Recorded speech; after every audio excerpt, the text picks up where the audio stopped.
6월 28일 금요일 장마감 후 시간의 거래 종목 브리핑을 시작하겠습니다. 수많은 시간의 상승 하락 종목 중에서도 거래 대금 1억 원 이상 종목들만 추렸습니다. 먼저 오늘 시간에 상승한 종목들을 보겠습니다. 전체적으로는 반도체 CXL 관련주들의 시간의 상승세가 두드러졌는데요. 이 중 시간의 상한가 종목은 신세계건설 한 종목이 있었습니다. 그렇다면 상위 5개 종목들의 시간의 상승 이유를 알아볼게요. 먼저 신세계건설은 장마감 후 스타필드 청라와 각각 8,226억 원 규모의 신축 공사 및 1,011억 원 규모의 전기공사 계약을 체결했다고 공시하면서 시간의 상한가로 마감했습니다. 해당 계약은 신세계건설의 최근 매출액 대비 각각 54%와 6%에 해당하는 금액인데요. 두 계약 모두 계약 기간은 오는 7월 1일부터 2027년 12월 31일까지입니다. 이어서 네오센과 엑시콘, 오킨스전자를 비롯한 반도체 CXL 관련주들이 상승했습니다. 반도체 기업들의 HBM 선점 경쟁이 이어지고 있는 가운데 HBM 다음은 CXL이 될 거라는 전망이 나오고 있기 때문인데요. CXL이란 컴퓨터 익스프레스 링크의 약자로 중앙 처리 장치와 시스템 온칩, 그래픽 처리 장치와 프로그래머블 반도체 등 이런 여러 장치들 간의 직접 통신을 가능하게 하는 기술입니다. 데이터의 통로인 대역폭을 더 넓히고 처리 용량을 쉽게 늘릴 수 있어서 데이터 처리량이 많은 AI 분야에 적합하다고 알려져 있는데요. 삼성전자가 HBM에 있어서는 SK 하이닉스에게 선두를 내줬지만 CXL에서는 같은 아픔을 반복하지 않기 위해 가장 적극적인 모습을 보이고 있다고 전해졌어요. 해당 소식이 지속 이슈로 작용되면서 CXL 관련주들이 장마감 후에도 상승세를 이어가는 모습이었네요. 네오셈은 2년 전에 CXL 1.0 디램을 개발하고 작년에는 CXL 2.0 디램 장비를 개발했다고 알려져 있으며 오킨스전자는 CXL 생산에 기반이 되는 DDR5 메모리 테스트용 인터페이스 개발을 완료했다고 알려졌습니다. CXL 관련주는 네오셈과 엑시콘, 오킨스전자, 오픈엣지 테크놀로지, TLB 등이 있으니 참고해주세요. 다음으로 STX 그릴로지스는 해상운임의 상승세가 지속되는 가운데 해운 관련주로 강세를 이어가는 모습인데요.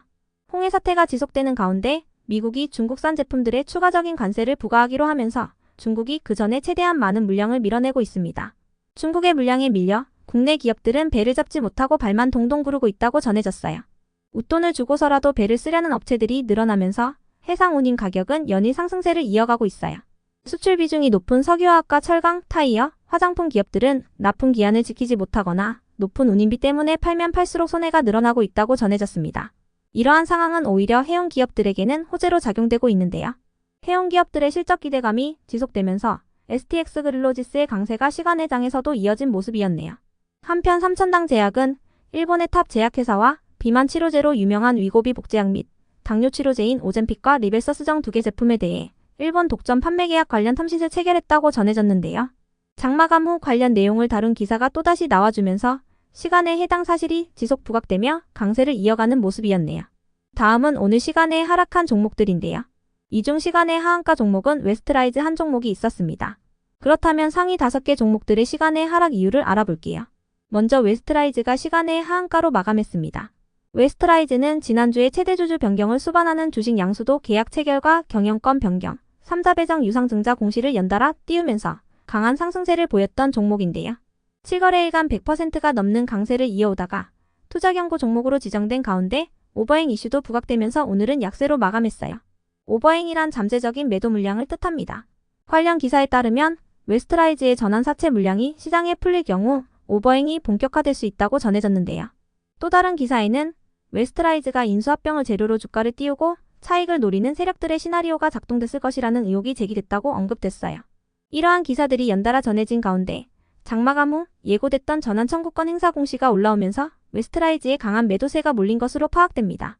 웨스트라이즈의 투자 경고 해제 최초 판단일은 7월 3일입니다. 이어서 재룡산업은 장마감 후 주식 대량 보유자의 소유 주식수가 줄어들었다는 전자공시가 올라오면서 시간에 하락했습니다. 줄어든 주식수는 총합 80만 주입니다. 다음으로 하이젠 R&M이 시간에 하락할 만한 악재나 공시는 없었지만 하이젠 R&M은 코스닥 시장에 신규 상장한 지 이틀 된 기업인데요.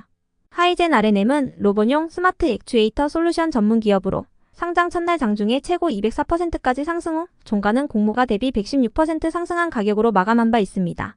이어서 인스웨이브 시스템즈는 무상증자로 인한 권리락 효과 속에서 상한가에 가까운 가격까지 급등했지만 결국 상한가를 닿지 못한 채로 마감하면서 시간의 차익 실현 매물이 강하게 나온 것으로 파악됩니다. 한편 동양생명은 최근 우리금융이 여러 보험사들 중에 동양생명을 인수하기로 결정했다는 소식이 전해지면서 강세를 이어오던 종목인데요. 장마감 후 단기과열 지정 예고 공시가 올라오면서 상승분 일부를 반납하며 마감했습니다. 다만 말 그대로 지정 예고 공시이기 때문에 아직까지 상거래일 단일가 매매 방식은 적용되지 않는데요. 동양생명이 상승한 반면에 다른 인수후보로 거론되던 롯데손해보험은 오늘 23%의 급락세로 마감했으니 참고해주세요. 끝으로 전일 시간의 등락률 탑5 종목들이 오늘 어떻게 되었는지 추적해보고 마치겠습니다.